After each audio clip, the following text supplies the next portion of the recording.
بسم اللہ الرحمن الرحیم۔ ساری تعریف اللہ کے لیے، درود اور سلام محمد اور آل محمد۔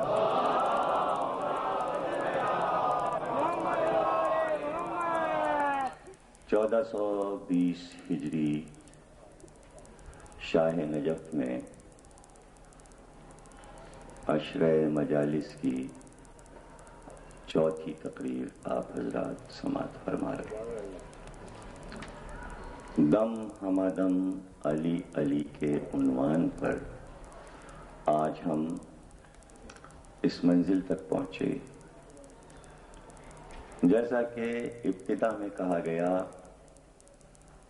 کہ وہ قربانیاں دینے والے کہ جنہوں نے اس بات پر قسمیں کھائی تھیں کہ سر کٹ جائے لیکن محبت علی نہ چھوٹے۔ بڑے لوگ تھے وہ اور ان کی قربانیاں کارگر ہوئیں اور رنگ لائیں۔ جیسا کہ میں نے کہا کہ 40 ہجری سے 60 ہجری تک 20 برس میں جن لوگوں نے تقیہ نہیں کیا اور یہ طے کیا کہ ہم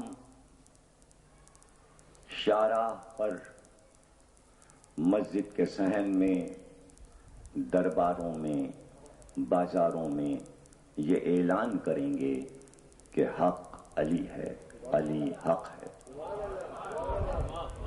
اگر وہ تقیہ کر لیتے، اپنے ایمان کو چھپا لیتے تو رسول کی ساری محنت بیکار ہو جاتی اور دنیا آل محمد کو پہچاننے سے انکار کر دیتی۔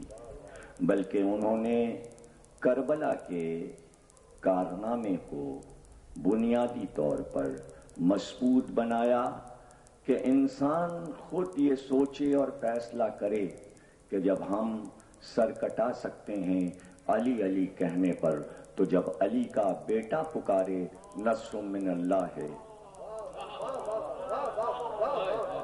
جب علی کا بیٹا پکارے ہے کوئی میرا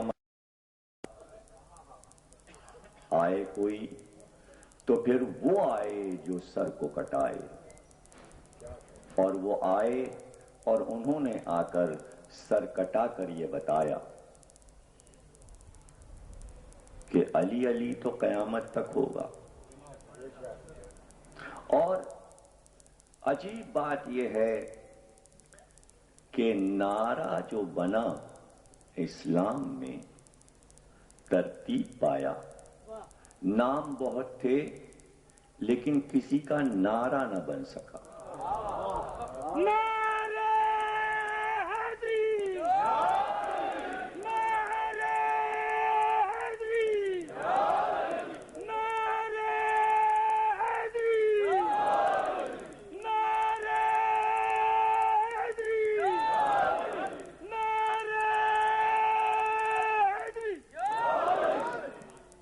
مولانا روم نے کہا معاویہ روٹی تو دے سکتا ہے لیکن علم اور ایمان نہیں دے سکتا۔ علم اور ایمان علی عطا کرتے ہیں لیکن وہ روٹیاں بھی نہ رہیں، وہ دسترخوان بھی نہ رہا، پھر رہا دسترخوان تو وہی علی کا۔ یعنی ہمارے معاشرے میں سب سے زیادہ کمزور ہستی فقیر ہے، لیکن فقیر بھی اتنا سمجھدار ہے، اسے معلوم ہے کہ ان ناموں سے بھیگ بھی نہیں ملے گی۔ ان کو معلوم ہے اگر ہم یہ نام لے کر پکاریں گے تو دھتکارے جائیں گے۔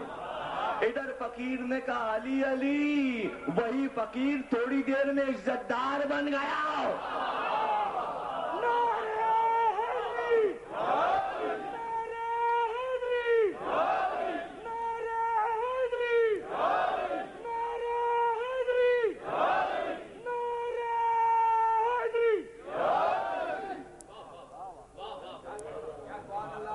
معلوم ہے سارے طبقات کو علم ہے کہ ایک چوکیدار بھی جب پہرا دیتا ہے تو اپنی مزدوری کو یوں حلال کرتا ہے، یا علی حیدر جاگتے رہنا، یا علی حیدر جاگتے رہنا۔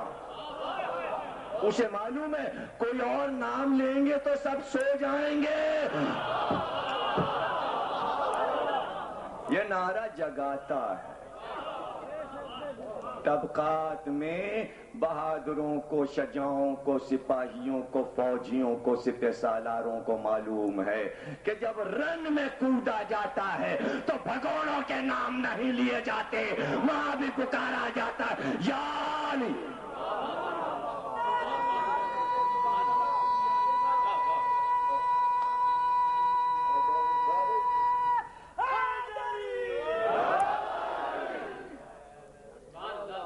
جو سمجھدار ہے وہ جانتا ہے یہ ضد کیوں ہے۔ یہ ضد اس لیے ہے کہ اگر کبھی فیور کر دیا کہ حق تو علی ہے تو حکومتیں ہاتھوں سے جائیں گی۔ صرف حکومتوں کو زندہ رکھنے کے لیے ان کا ذکر کرنا پڑتا ہے جنہوں نے زبردستی علی کی حکومتوں پر قبضہ کیا تھا، تاکہ علی والے یہ نہ کہیں حق کس کا ہے۔ حکومتیں مبارک کبھی ہم جارح نہیں بنے، اس لیے کہ علی کی حکومت سے بڑی دنیا میں کوئی حکومت نہیں۔ ہم آج بھی علی کر کے سردار ہیں اور کل بھی سردار رہیں گے۔ رعایا ہے، امت ہے۔ ہم امت نہیں ہیں، ہم سب سردار ہیں۔ ہم اس لیے سردار ہیں کتنا ہی بڑا حکمراں کیوں نہ بن جائے پھر بھی غلام ہمارا رہے گا، اس لیے کہ نبی ہمارے گھر میں آیا، قرآن ہمارے گھر میں آیا، جبریل ہمارے گھر میں آیا، سب غلام، ہم سردار۔ غلاموں کے گھر میں نبی نہیں آیا۔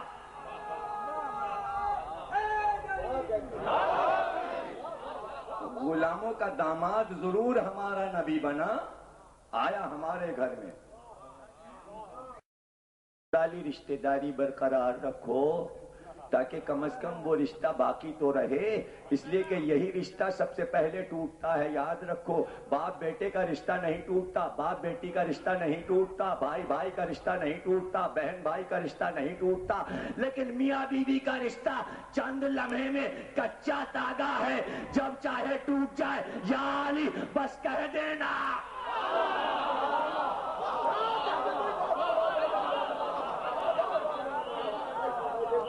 اگر علی کرو گے تو رشتہ رہے گا، کچا سوت ہے، جڑا رکھو بھئی، یہی اتنی رشتہ داری ہے، ورنہ امت ہے، سردار۔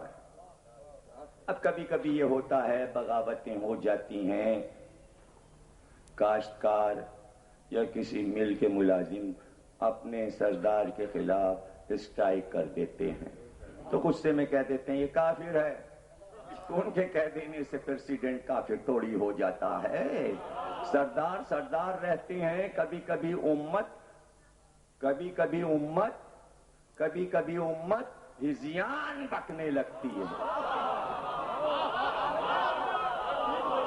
ہذیان اس لیے بکنے لگتی ہے کہ سردار کو کبھی ہذیان نہیں ہوتا۔ اگر سردار پہ ہذیان کا الزام لگائے تو امت قیامت تک ہذیان بکتی رہے گی۔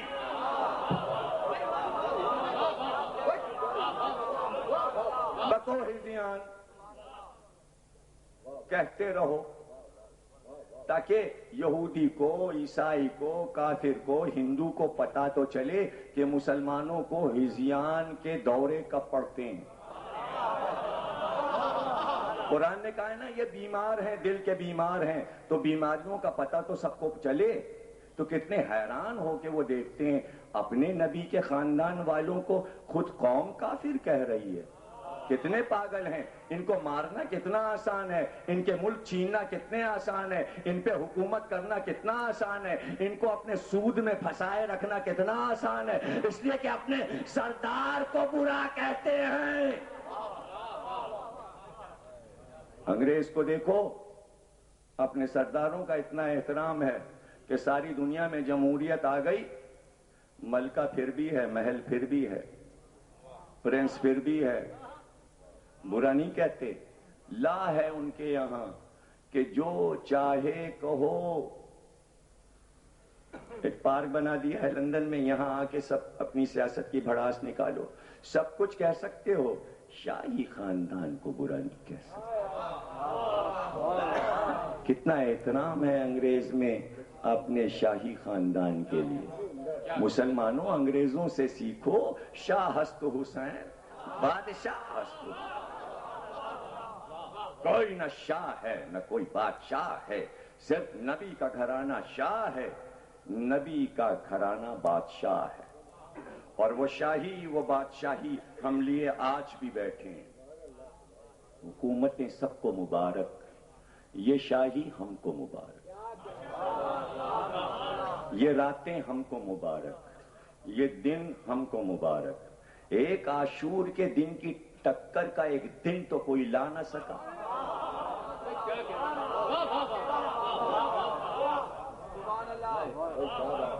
10 دن منا لو، 15 دن کسی کے جوڑ لو، 20 دن کسی کے جوڑ لو، لیکن کسی کا عاشور تو بنا کے دکھاؤ۔ نہیں سمجھ رہے ہیں آپ؟ ارے عاشور 10 تاریخ کو ہوتا ہے، عاشور پہلی تاریخ کو نہیں ہوتا۔ بھائی پھر سمجھیے، عاشور کے لیے 10 دن ہوتے ہیں، ایک دن کے لیے بعد میں 10 دن نہیں ہوتے۔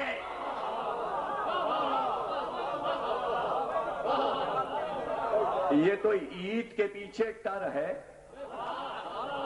یہ تو عید کے پیچھے ٹر ہے۔ ہر چیز کا ایک سلیقہ ہے، ایک طریقہ ہے، الٹا تھوڑی چلا جاتا ہے۔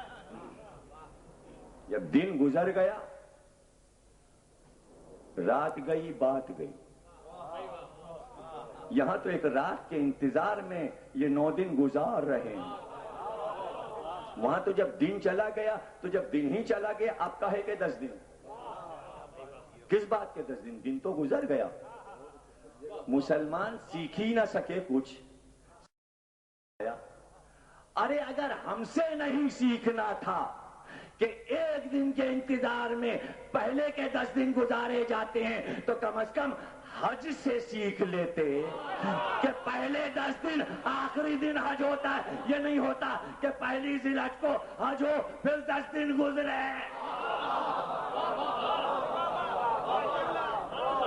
بھائی سب لوگ میری بات سمجھ رہے ہیں یا نہیں؟ سلیقہ سیکھو، ہر چیز کو منانے کا طریقہ سیکھو، ہر چیز کی ایک تنظیم ہے، ایک ترتیب ہے۔ میں یہ نہیں کہتا کہ کچھ نہ مناؤ، مناؤ تو سلیقے سے مناؤ، تاکہ پتہ تو چلے کہ مسلمان قوم سوگھڑ ہے۔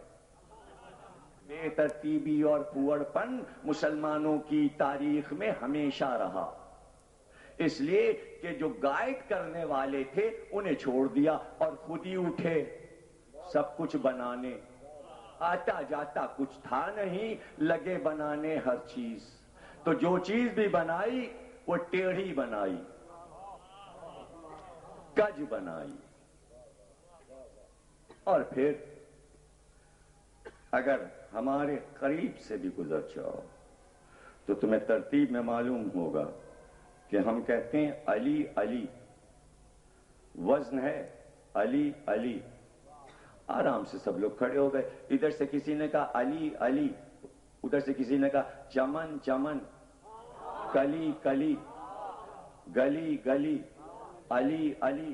اب جہاں تک کہتے چلے جاؤ، جہاں تک کہتے چلے جاؤ، اب اور نام لیجئے، یہ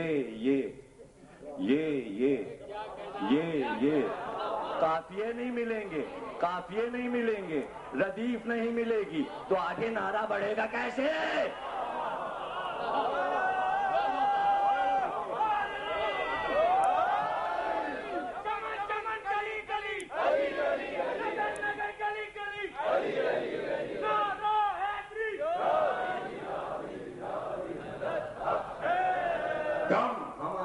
علی علی.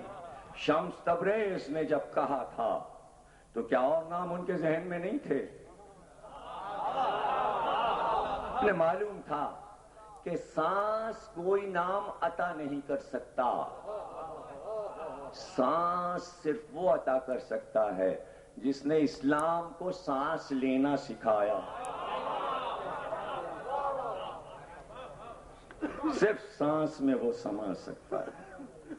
اس لیے کہا دم ہما دم علی علی. بڑے لوگ تھے وہ جو ایک نعرے کے لیے ٹکرا گئے حکومتوں سے. حکومتوں سے ٹکرا گئے 2 لفظ علی علی کے لیے. ابھی آل ابا میں عرض کر رہا تھا کہ اپنی وفات سے چند مہینے پہلے رسول علی کو باغ میں لے کے جاتے, سینے سے لپٹاتے, خوب روتے, کہتے علی میرے بعد تم پر جو ظلم ہوگا وہ سب میری نگاہوں کے سامنے آ رہے ہیں. ایسا ہوگا, ایسا ہوگا, ایسا ہوگا, ایسا ہوگا. تنہائی میں بتاتے. تو علی کہتے یا رسول اللہ پھر کیا کروں؟ تلوار نکال کے سب کو قتل عام کر دو. رسول اللہ کہتے نہیں علی, تمہیں اس منزل پہ صبر کرنا ہے. تو علی جواب میں کہتے یا رسول اللہ اگر اس وقت میں صبر کروں گا تو کیا دین رہ جائے گا؟ تو رسول اللہ کہتے ہیں ہاں تمہارے صبر سے دین رہ جائے گا. دین نام ہے اسلام علی کے صبر کا. اگر ذوالفقار نکل آتی تو دین جو چلتا تو سوا علی کے کوئی خدا نہ ہوتا, کوئی نبی نہ ہوتا, نہ وہ اللہ ہوتا, صرف علی اللہ ہوتا. علی نے تلوار نہ نکال کے اللہ کو اور نبی کو زندہ رکھا. اس پر ریسرچ کرے جا کے بڑے بڑے ریسرچ اسکالر کہ اگر ذوالفقار نکال لیتے تو کیا ہوتا, پھر علی علی ہوتے. غرور ہو جاتا تھا بڑوں بڑوں کو. نمرود و فرعون و شداد خدا بن گئے کہ اب کوئی نہیں ہے سوا ہمارے. تو خود غرور ہو جاتا تھا. اگر علی کائنات کے فاتح بن جاتے تو خود علی کو تو کبھی غرور نہ ہوتا, لیکن جو علی کے پیچھے پیچھے چل رہے تھے وہ اپنے غرور کہتے کہ کہاں ہے خدا سوائے اس کے.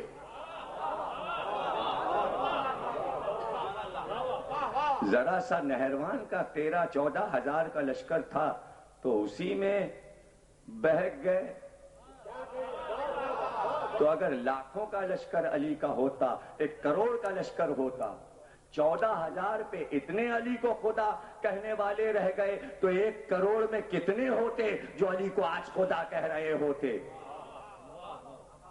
علی نے اپنی بصیرت سے سب کچھ دیکھا, اور جب رسول نے وعدہ لیا علی سے کہ تمہیں صبر کرنا ہے اور تلوار نہیں نکالنی, تو نبی کے بعد علی اپنے دوستوں کو اسی طرح سینے سے لگا کے کہتے میسام ہمارے بعد تمہارا سر کٹے گا, کمیل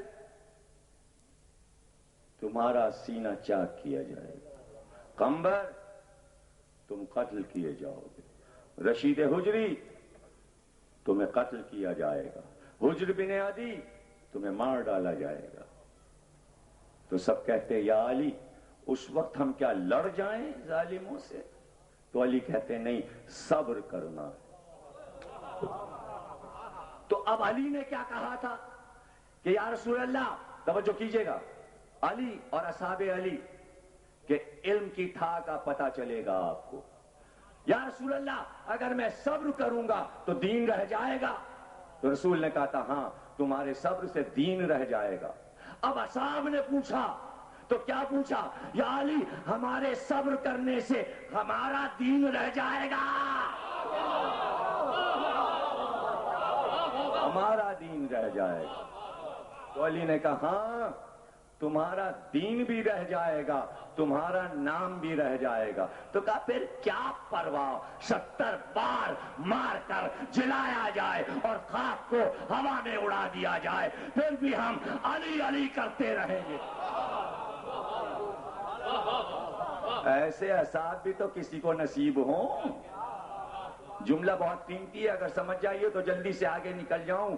ایسے اعصاب بھی تو کسی کو نصیب ہوں. ارے کسی کو ایسے اعصاب کیوں نصیب ہوتے کہ خود کسی کے اچھے اعصاب نہیں تھے.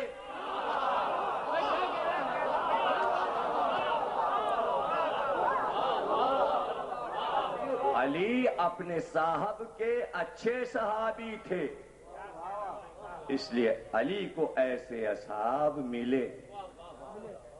اگر آپ کو معلوم ہو اور بہت تاریخ کی کتابیں آپ نے پڑھی ہوں تو کسی ہستی کے اصحاب بتا دیجئے، بتا دیجئے.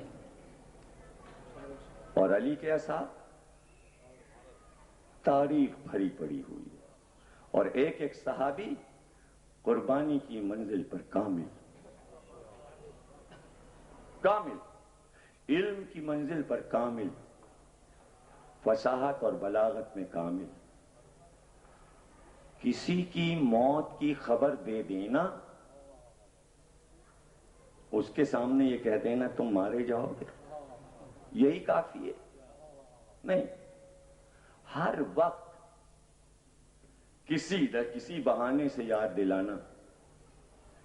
کوفے میں علی حکومت کے دور میں جہاں تھوڑی سی فرصت پاتے میسم کی دکان پہ بیٹھ جاتے. چھوٹی سی دکان تھی میسم کی. میسم تمار، تمر کہتے ہیں کھجور کو، تمار کہتے ہیں کھجور بیچنے والے کو. کھجور بیچا کرتے تھے، اسی سے گزارا کرتے تھے. علی بازار سے نکلے اور میسم کی دکان پہ بیٹھ گئے.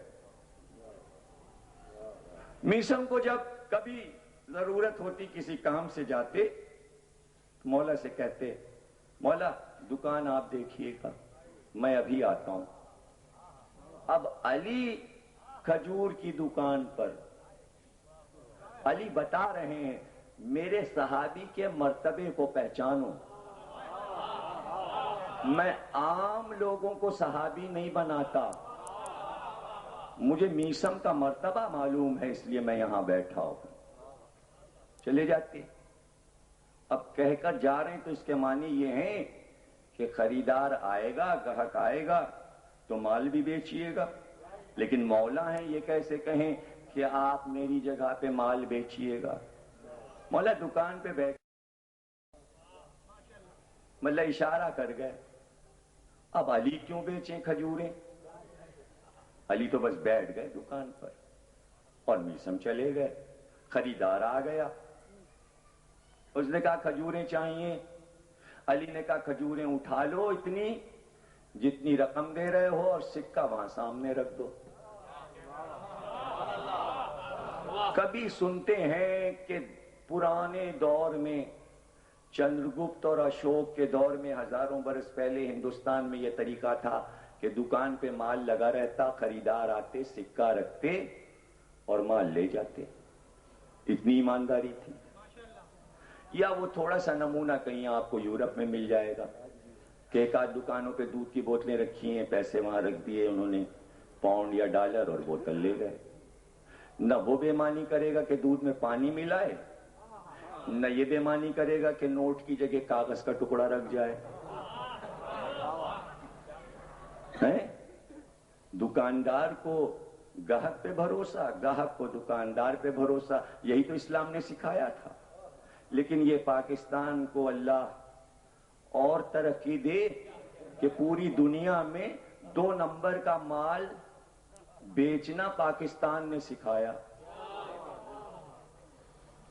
کسی ملک کو یہ معلوم ہی نہیں تھا کہ 2 نمبر کیا ہے.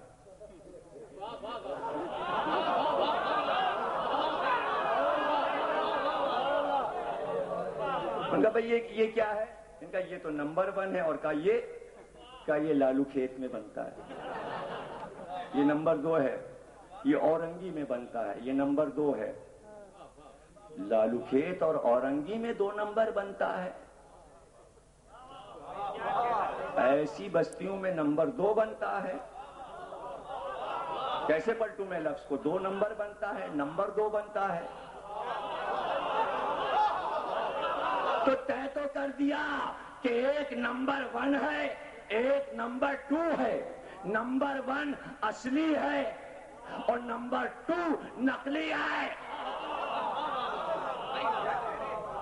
اور کہتے بھی ہیں نہیں نمبر 2 نہیں چاہیے. اتنی بیزاری نمبر 2 سے.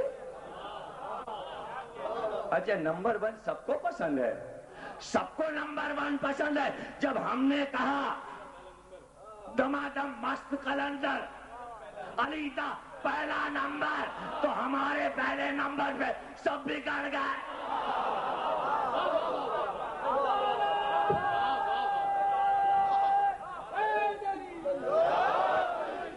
ہم اچھے کا حق ہیں, ہم نمبر 1 لیتے ہیں, تو کیا پریشانی. نہیں چاہیے نمبر 2, 2 نمبر مال نہیں چاہیے.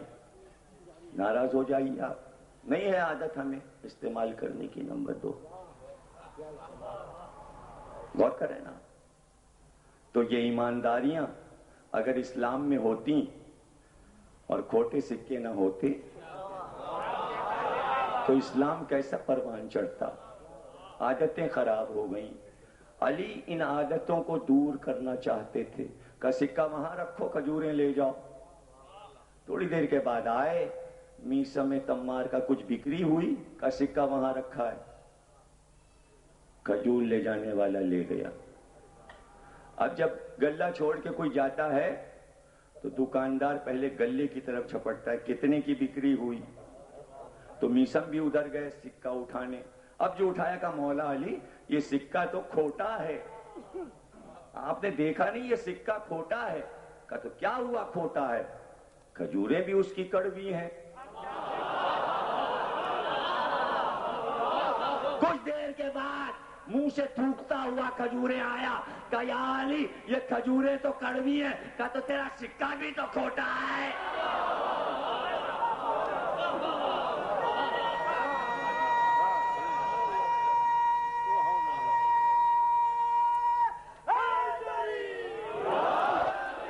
اور جب رات آتی تو صحرا میں ہاتھ پکڑے ہوئے, میسم لے لو علم ملایا, علم منایا, علم بلایا, علم غیب, علم تعویل حدیث. کیا ذہن تھا, کیا سینہ تھا. جن لوگوں نے علی سے علم براہ راست, ان کے ذہن کتنے اعلیٰ تھے. کبھی اس پہ سوچئے گا کہ اس وزن کو اٹھانا آسان تھا. تو اس سے اندازہ ہوتا ہے کہ کمیل اور میسم کے مرتبے کیا تھے, قمبر کا مرتبہ کیا تھا. سیکھ لو. میسم جب تک ہم ہیں ہم سے لے لو.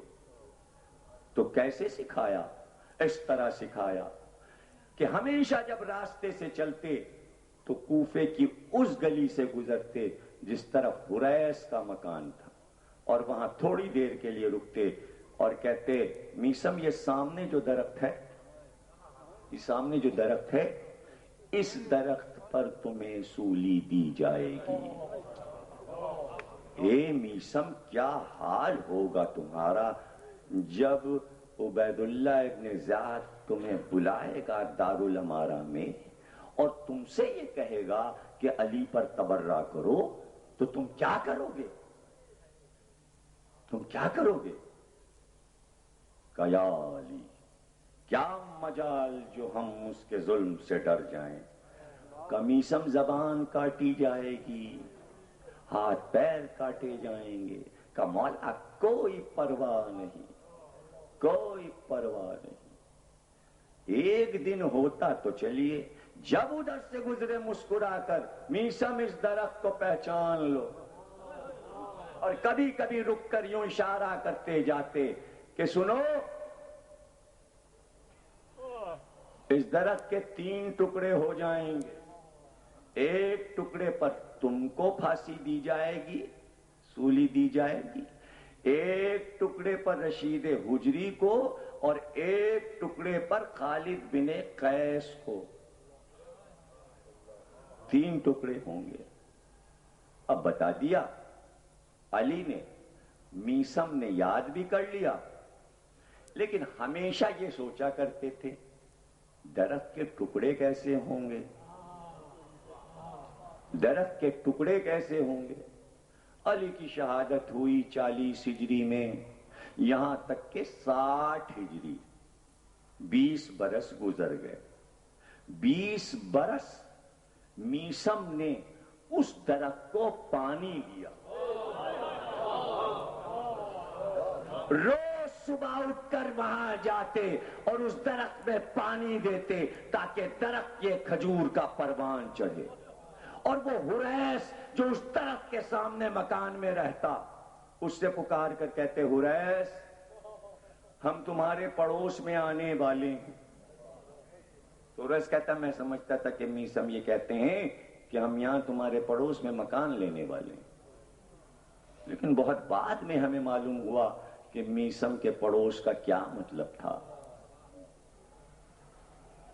اور اس درخت کو پانی کیوں دے رہے ہیں۔ جس دن عبید اللہ ابن زیاد کوفے میں داخل ہوا، جب اسے علم ہوا کہ حسین عراق کی طرف آ رہے ہیں، اور یزید نے فوراً ابن زیاد سے کہا کہ کوفے کی گورنری تیرے سپرد ہے اور کسی علی والے کو چھوڑنا نہیں، تو جب لشکر لے کر پہلی بار اس گلی سے گزرا تو ابن زیاد کے سپہ سالار کا جھنڈا اس درخت کی شاخ سے ٹکرایا اور پھٹ گیا، چاک ہو گیا۔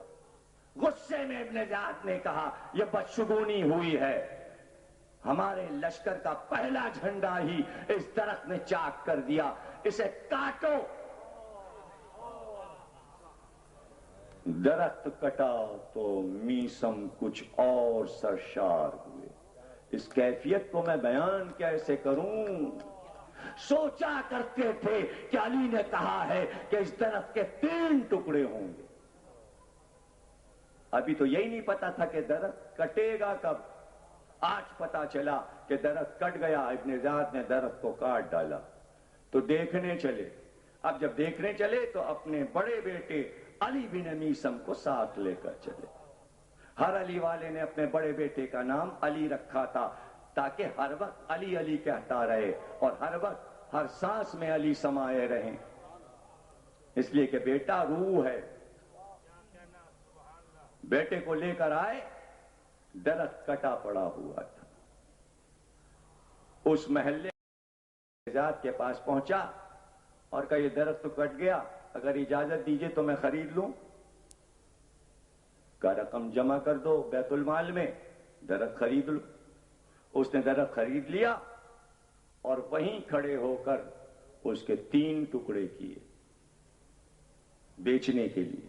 لیکن جب درخت کٹنے والا تھا تو میثم اپنے بیٹے کو لے کر پہنچ چکے تھے، اور پہنچنے کے بعد ایک بار کہا، بیٹا علی جاؤ، اس سے پہلے کہ یہ درخت کٹ جائے، جدھر میں اشارہ کروں 3 حصے میں اشارہ کروں گا، ایک حصے پر، بیچ والے حصے پر جب میں انگلی اشارہ کروں وہاں میرا نام کھودنا درخت پہ اور ایک کیل گاڑ دینا۔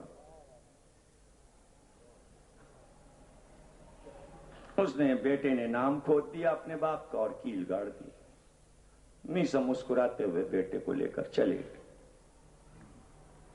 اس کے بعد آرے سے درخت کٹا اور 3 حصے ہوئے، ایک حصہ کوئی خرید کے لے گیا، ایک حصہ کوئی خرید کے لے گیا۔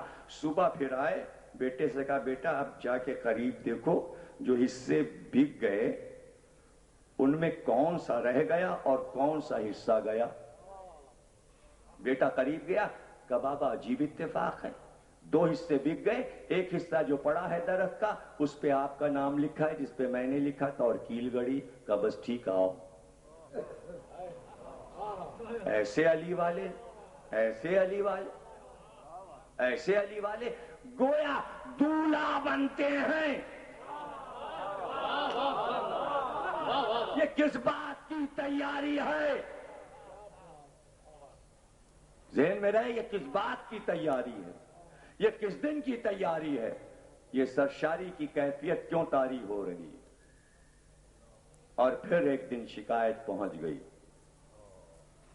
8 ذی الحجہ مسلم کی شہادت سے 1 دن پہلے میثم کو پکڑ کے بلایا گیا تم بہت قریب تھے علی سے، بہت قریب تھے علی سے.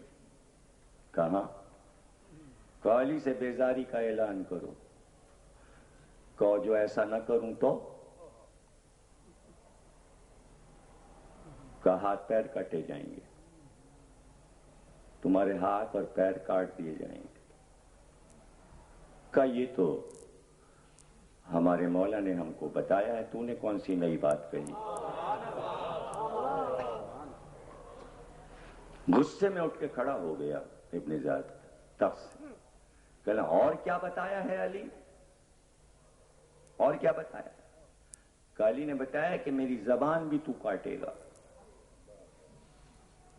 ابن زیاد نے کہا تو صحیح کہ میں تیرے علی کو جھوٹا نہ کر دوں، میں تیری زبان نہیں کاٹوں گا، میں تیری زبان نہیں کاٹوں گا. کہ سن میرا مولا سچا ہے، تو میری زبان کاٹے گا. ابن زیاد نے کہا میں زبان نہیں کاٹوں گا. توجہ ہے نا آپ کی؟ دیکھیے اس کو غصہ دلا رہے ہیں، اسے تاؤ دلا رہے ہیں.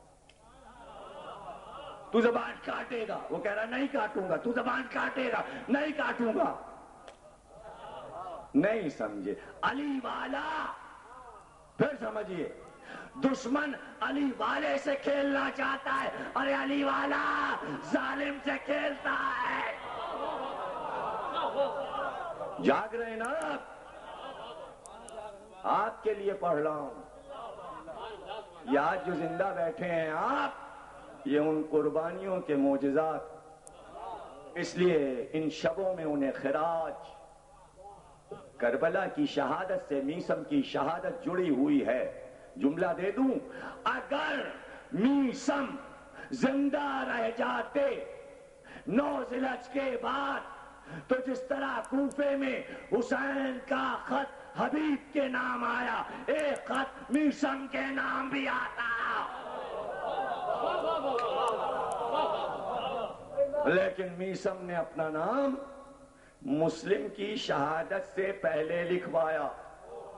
میرے اس قیمتی جملے کو ضائع نہ کیجیے گا، اس لیے کہ میثم نے بتایا کہ کربلا کی قربانیوں کا آغاز مسلم سے ہوگا، اور 20 برس کی قربانیاں جو 40 ہجری سے 60 ہجری تک کی ہیں، میں ہوں، کربلا اور ہے، میں ہوں.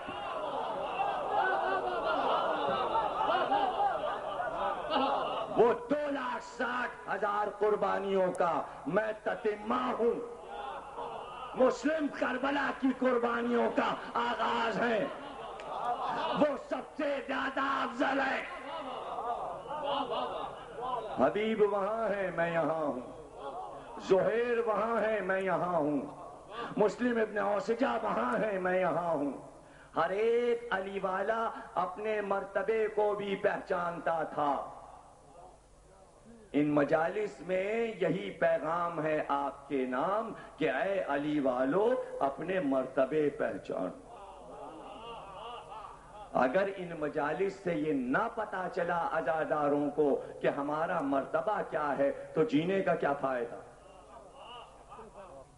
زندگی کا کیا فائدہ. لطف زندگی یہ ہے کہ اپنے رتبے پہچان لو. اور میری کوشش یہ ہوتی ہے کہ علی والوں کو ان کے رتبے سمجھا دوں. ذرا میثم کا رتبہ دیکھیے، بتا کر گئے کہ اپنے رتبوں کو نہ بھول جانا، اپنے رتبوں سے نہ گھٹ جانا. ایک بار حکم دیا ابن زیاد نے، ہاتھ اور پیر میثم کے کاٹ دو. اور کاٹ کے حریث کے گھر کے سامنے والے جو لکڑی کے ٹکڑے کو نصب کیا گیا ہے بازار میں لٹکا دو، تاکہ سارے کوفے والوں کو عبرت حاصل ہو. میثم کے کٹے ہوئے ہاتھوں اور پیروں کے ساتھ جب میثم کی سواری اس درخت کی طرف چلی تو کیا جھوم نہیں رہا ہوگا علی والا؟ اس کیف کو سوچئے، اس کیف کو سوچئے کہ لہو بہ رہا ہے اور وہ علی علی کہتا ہوا دم ہمادم علی علی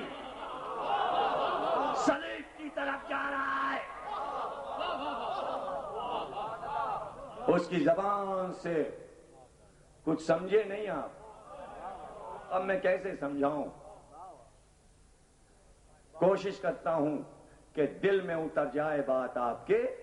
ذرا سا سمجھیے. اگر صرف اتنا کہہ دیتے کہ علی نے کہا ہے زبان کٹے گی، اگر وہیں زبان کاٹ دیتا تو مزہ خراب ہو جاتا. نہیں سمجھے بھائی، نہیں سمجھے. غصہ دلایا، ضد دلائی، غصہ دلایا، تو زبان کاٹے گا. اس نے کہا نہیں کاٹوں گا، نہیں کاٹوں گا، نہیں کاٹوں گا، تاکہ اتنی دیر نہ کاٹ کہ جب سواری نکلے تو میں راستے میں کہوں تمام آدم علی علی تمام آدم.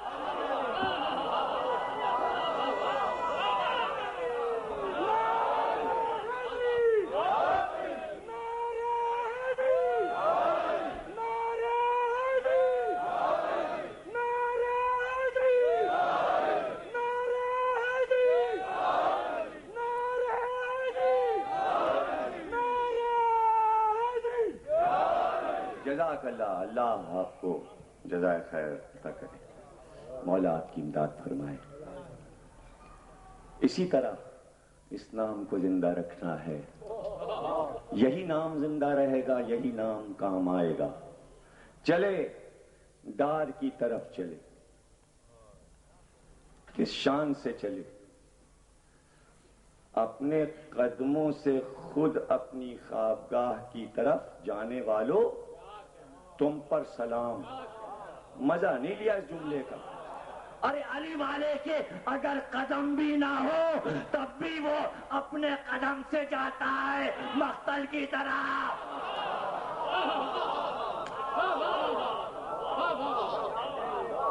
یوں گئے میسم علی علی کرتے ہو، اس شان سے گئے. کیا کہنا کا الٹا لٹکا دو، سر نیچے کر کے لٹکا دو. ہاتھ سے لہو، پیروں سے لہو. جب لٹکا کر سپاہی چلے گئے، پکار کے کہا حریث تمہارے پڑوس میں آ گئے ہم. ہوش بھی کسی کے بجا رہتے ہیں. ذرا سا ایکسیڈنٹ ہو جائے اور کہیں ہاتھ پہ زخم آ جائے تو پورا گھر دوڑ پڑتا ہے. اسپرٹ لگاؤ، یہ لگاؤ، چیز مرہم پٹی، ہائے ہوئی ہونے لگتی ہے. ہاتھ کٹے، پیر کٹے اور اتنا ہوش. حریث ہم آئے ہیں تمہارے پڑوس میں. حریث کہتے ہیں آج سمجھ میں پڑوس آیا. علی والوں کا پڑوس بھی عجیب ہے. ادھر نجف ہے، یہ پڑوس.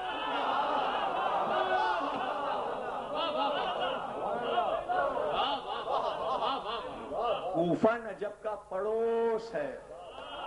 ظاہروں سے پوچھو، ظاہروں سے پوچھئے تو مزہ آئے گا. ادھر آپ مسجد کوفہ سے نکلے، ایک میدان آیا. جیسے ہی میدان ختم ہوا، سامنے میسم کا روضہ، نیلا نیلا گنبد، دروازہ کھلا ہوا، نہ کوئی دربار نہ کچھ. ایک دم اندر چلے گئے اور دل بے قرار ہوا. یہ میسم ہے، یہ میسم ہے.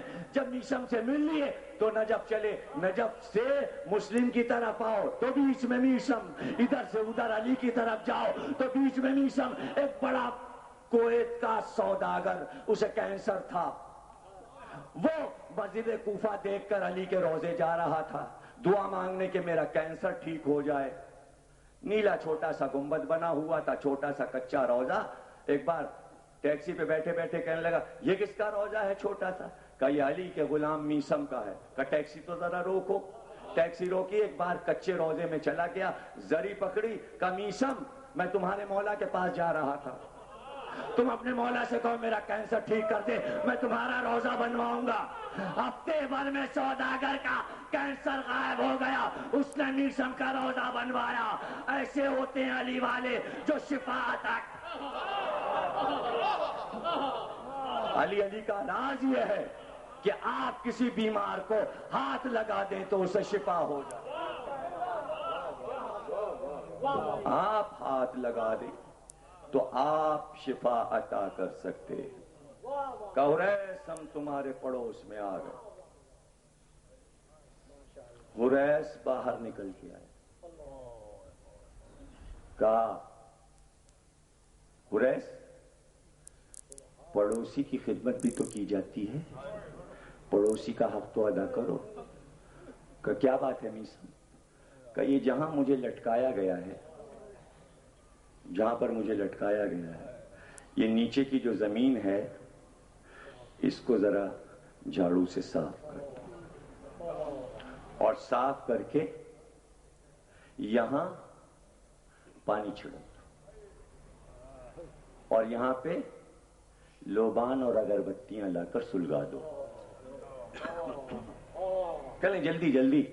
حریث نے سارے کام کیے، چھڑکاؤ کیا، اگربتیاں سلگائیں، لوبان سلگایا۔ کمیسم چاہتے کیا ہو؟ کارے دیکھ نہیں رہے ہو ممبر پہ ہوں، اب علی علی کا مزہ آئے گا، ممبر پہ ہوں۔ جا کوفے والوں سے کہو کہ میسم ممبر پہ آ گئے، ذکر علی شروع ہونے والا ہے، اگربتیاں سلگ رہی ہیں، فرش بچ گیا ہے خاک کا، آؤ اور وہ حدیثیں آ کر سنو جو اب تک علی کی حدیثیں نہیں سنی، وہ فضائل علی کے سنو، وہ سناؤں گا جو تم نے اب تک نہیں سنا۔ لکھو، قلم اور کاغذ لے کر آؤ۔ رش بڑھنے لگا، کوفے والے امنڈ آئے اور جھولتے جاتے ہیں دار پر، اور علی کے فضائل پڑھتے جاتے ہیں اور علی علی کرتے جاتے ہیں، لوگ حدیثیں لکھتے جاتے ہیں۔ اتنا مجمع بڑھا کہ غلام بھاگتا ہوا پہنچا، کہا ابن زیاد اگر میسم زندہ رہ گئے اسی طرح دار پر 2 دن بھی زندہ رہ گئے تو کوفہ الٹ جائے گا، انقلاب آ جائے گا، لوگ علی کے فضائل سن کر رو رہے ہیں۔ غصے میں ایک بار ابن زیاد اٹھا، جلاد کو آواز دی، کہا جاؤ زبان کاٹو، جاؤ میسم کی زبان کاٹ دو۔ جلاد خنجر لے کر چلا، ایک بار قریب پہنچا، میسم نے کہا کیوں آیا ہے؟ کہا حاکم نے، ابن زیاد نے حکم دیا ہے میسم کی زبان کاٹ دو۔ کہا قریب تو آ، ذرا قریب تو آ۔ جیسے ہی وہ قریب آیا، میسم نے اپنے منہ کا تھوک جمع کر کے اس کے منہ پہ تھوکا، اور تھوک کر کہا کہ اسی طرح جا کر تو ابن زیاد کے منہ پر تھوک کر کہنا علی سچا ہے، تو جھوٹا ہے۔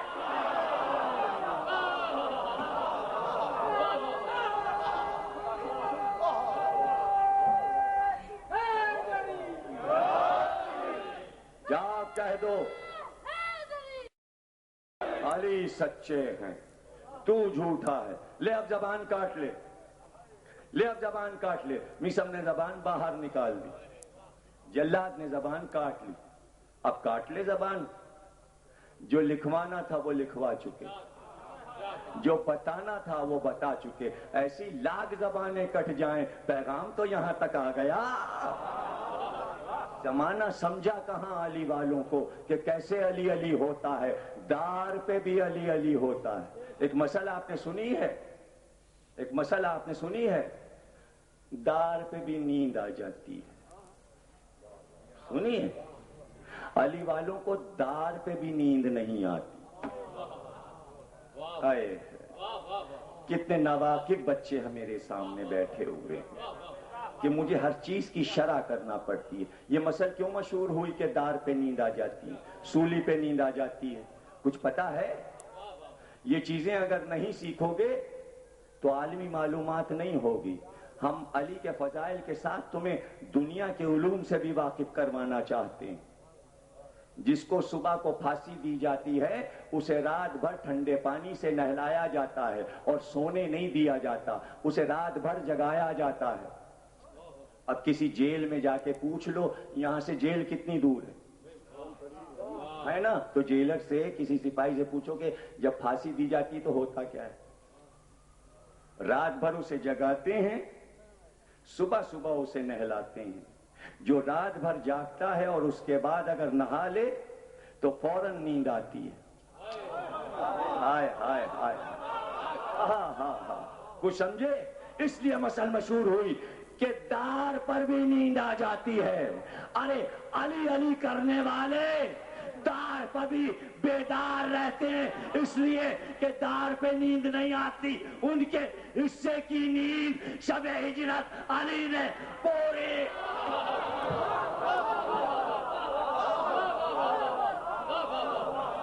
دار پر بھی نہیں سوتے، انہیں معلوم ہے کہ جاگ کر علی علی کرنا ہے۔ ارے جب چوکی دار جگاتا ہے یا علی حیدر جاگتے رہنا، تو علی علی کرنے والا دار پہ سوئے گا کیسے؟ ہو گئی تقریر، اب مزاج سمجھ گئے، اسی طرح کی تقریریں روز ہوں گی۔ موضوع پسند آیا؟ اطمینان ہے نا کہ موضوع آگے جو آئے گا وہ یہی ہوگا؟ بچوں اور جوانوں کی معلومات میں اضافہ ہوگا؟ کارآمد موضوع ہے نا؟ اب دم ہمادم علی علی کے معنی سمجھ گئے کہ دار پر بھی پکارتے ہیں علی والے، دم ہمادم علی علی۔ یہ کتنے سچے ہوتے ہیں، میثم سے پوچھو اور میثم کی تاریخ سے پوچھو کہ وہی کربلا کے 20 روز پہلے میثم بازار کوفہ سے گزرے، اس سے تھوڑی دیر پہلے اسی بازار میں حبیب ابن مظاہر آئے، خضاب کی دکان پر آئے، خضاب والے سے کہا ذرا خضاب دینا، اس نے خضاب دیا، یہ خضاب لے کے چلے تو دوسری طرف سے مسلم ابن اوسجہ آ گئے، کہنے لگے حبیب اب یہ خضاب کیوں لیا ہے تم نے؟ کہا داڑھی میں لگاؤں گا۔ کہا اب کیا فائدہ خضاب لگانے کا، چند دنوں کے بعد تو تمہاری یہ داڑھی خون سے رنگی جائے گی۔ حبیب نے حیرت تو نہیں کی کہ مسلم کیا کہہ رہے ہیں، تو حبیب نے ہنس کر کہا ہاں مسلم ابن اوسجہ، میں بھی تو دیکھ رہا ہوں وہ سامنے در کوفہ سے نیزے پہ تمہارا سر آ رہا ہے۔ جب دونوں یہ باتیں کرنے لگے تو دکاندار جمع ہو گئے، یہ باتیں کیا سمجھ میں آئیں بازاریوں کے؟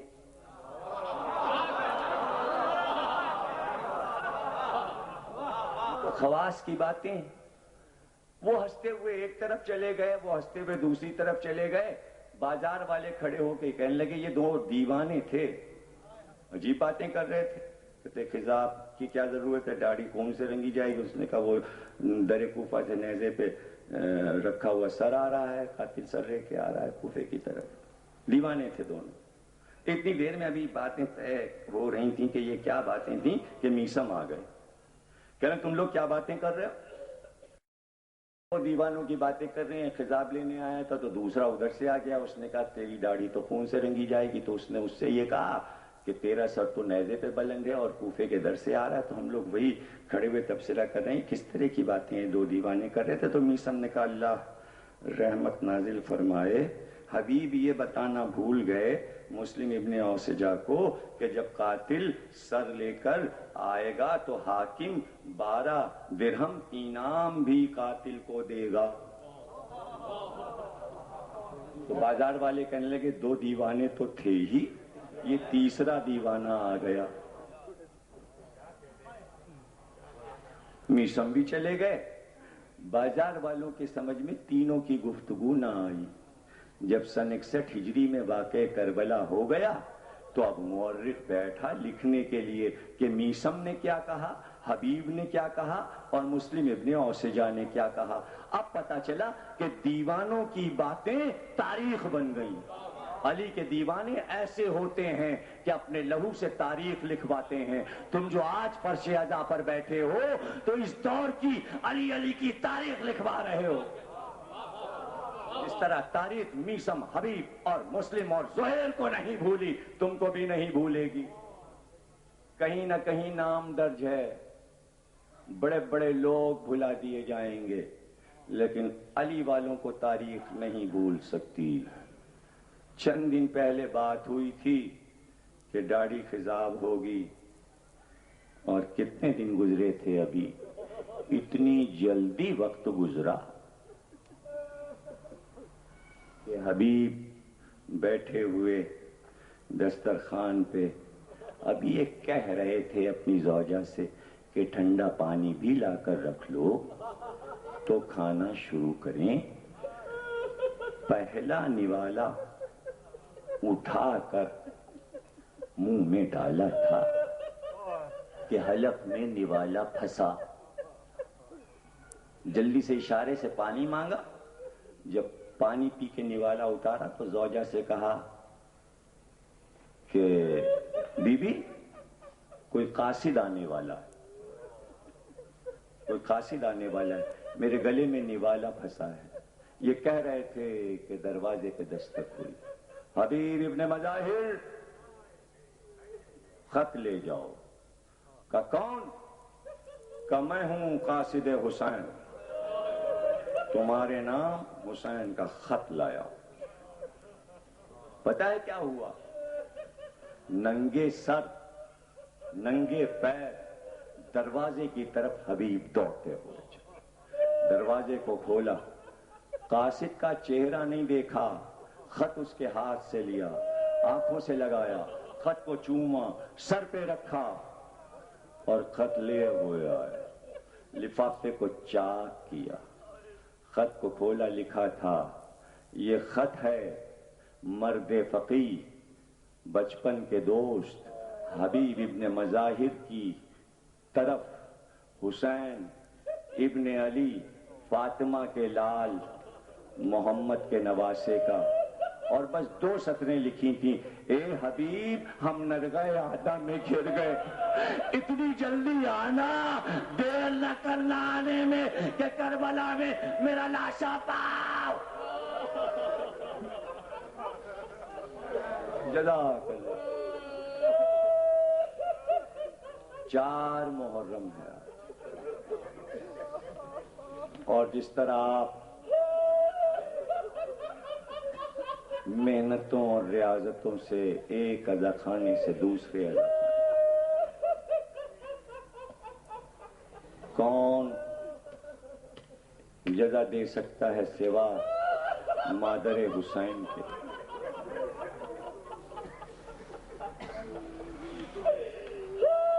زوجہ نے گھبرا کر پوچھا حبیب کس کا خط ہے؟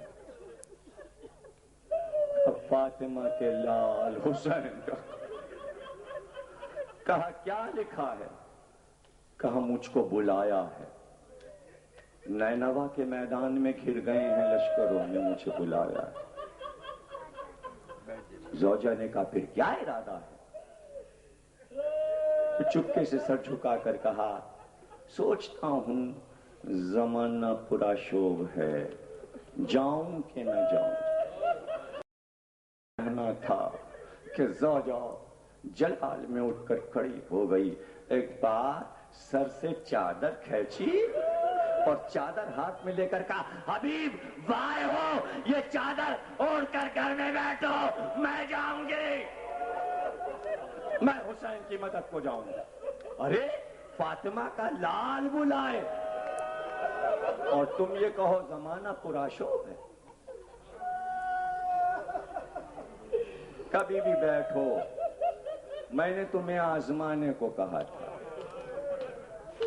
کہ مجھے کیا آزمانا؟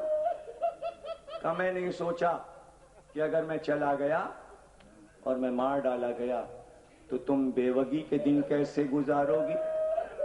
کہا حبیب میری پرواہ نہ کرو, میں تمہارے بعد خاک پھانک کر جی لوں گی, لیکن خبردار پشت نہ دکھانا, حسین نے بلایا ہے فوراً جاؤ. کیا تیاری تھی اور کیا تیاری کرنا تھی حبیب کو. رازداری سے غلام کو بلایا اور بلا کر کہا جہاں میرے کھیتوں کی سرحد ختم ہوتی ہے کوفے کی پچھلی گلی میں خاموشی سے میرے گھوڑے کو لے جا اور اس کو تیار کر دے, میں آتا ہوں تیار ہو کر.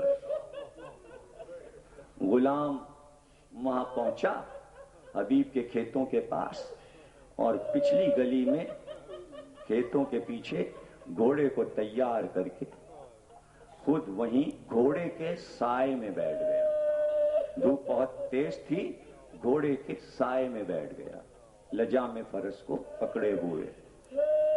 حبیب کو آنے میں کچھ دیر ہوئی تو غلام کا دل گھبرایا تو گھوڑے سے باتیں کرنے لگا.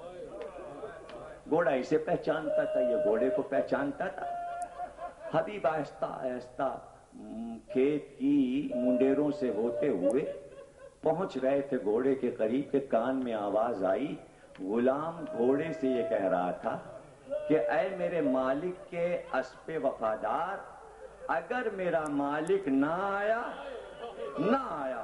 تو میں تجھ پہ سوار ہو کر حسین کی مدد کرنے چلوں گا.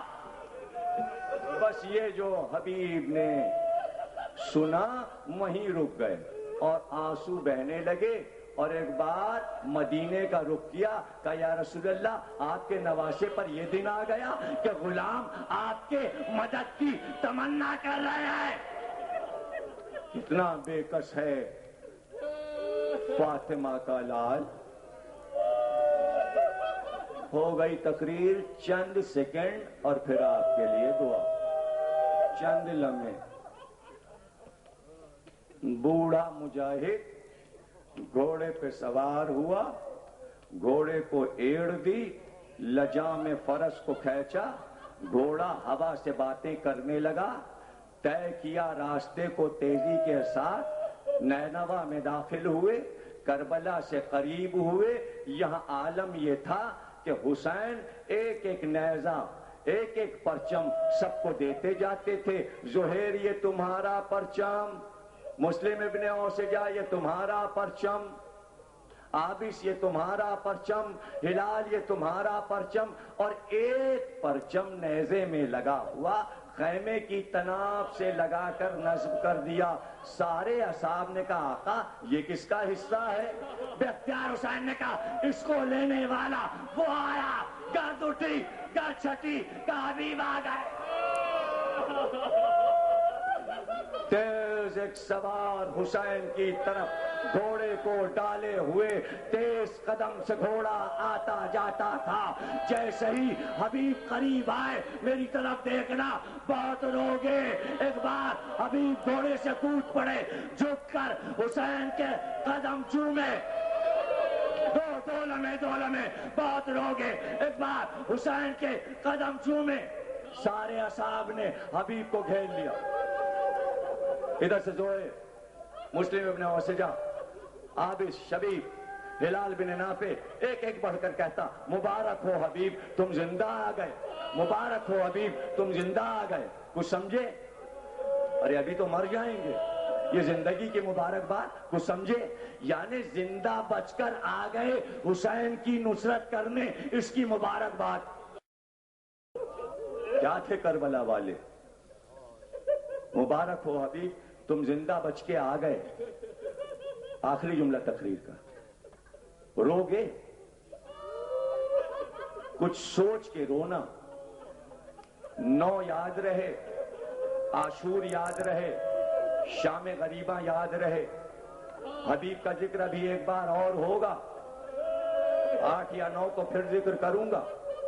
وہ منزل بھی یاد رہے، شام غریباں بھی یاد رہے.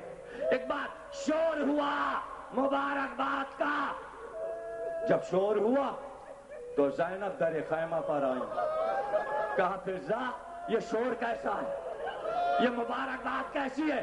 کہا مبارک ہو بی بی، آپ کے بھائی حسین کے بچپن کا دوست حبیب کوفے سے مدد کرنے آ گیا. کہ میرے بھائی کا مددگار آ گیا. فضا جلدی سے جا اور جا کر حبیب کو زینب کا سلام کہہ دے.